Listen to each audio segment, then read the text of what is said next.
Something that's been on my mind for a while is the subject of disappointment.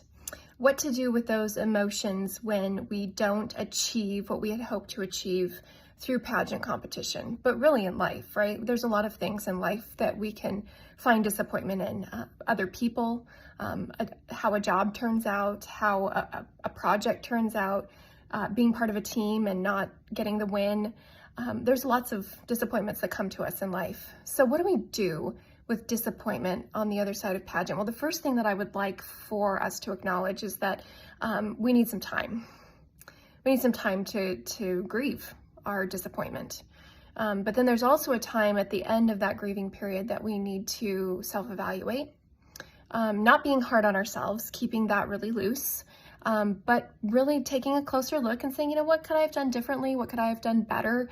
What might I change the next time? Or, you know, was this really my best? And if that was the truth, then I have nothing to be disappointed about in myself. Things just didn't turn out the way that I would have hoped for. And that's keeping things, you know, gently, holding things gently in our spirit. And so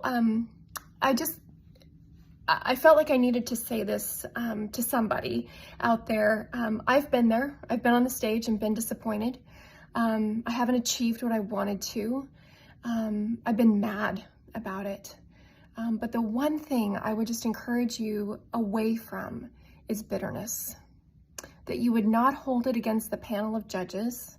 I mean, these are just 5 to 7 people who wrote down numbers on a piece of paper.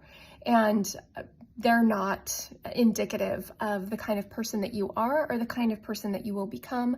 They experienced some time with you that was very brief, and they don't really know you. They tried, but they don't really know you. You did your best to showcase who you are, and you may have another opportunity. But don't be bitter toward them. Don't be bitter toward the organization. It's not the organization's fault per se that you were not selected or that you did not score as well as maybe you wanted to. But instead, look at it gently and consider that the judges just gave you a different assignment.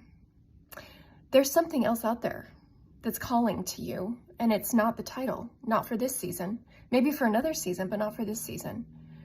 And so take the opportunities that were given to you through this experience and go out and make the most of it in other areas of your life. Because really, if all we're focused on is winning, then truly that bitterness can creep in and we can be very angry and just continue to stay stuck in that place. But I would just challenge you to pull yourself up by your bootstraps, shift your perspective, change your mindset to be grateful for the experience, grateful for the opportunity, and then really take some time to do a little self-evaluation. And then once that's been completed, decide, all right, where am I going to apply this next? Where do I want to apply myself next? What have I learned about myself through this last experience? And then go out into the world, whether it's the world of pageantry or whether it's something else, and use everything that you learned through this most recent experience and the ones that have been building before it to make you the best version of yourself, because it's not without gain that you have gone through this. Don't let it become bitterness. It's okay to be disappointed. We all have disappointments, and I'm not making that small or making that light because it's painful. It is painful. And so have your good cry, sit and journal about it, talk to a good friend, take your time. And then when you're ready to get back out there and give the world the very best of you again, do it knowing that partly it's because of the fact that you had this disappointment that you're now stronger to be able to go out and do this differently going forward. So I just wanted to offer that to somebody today as a word of encouragement.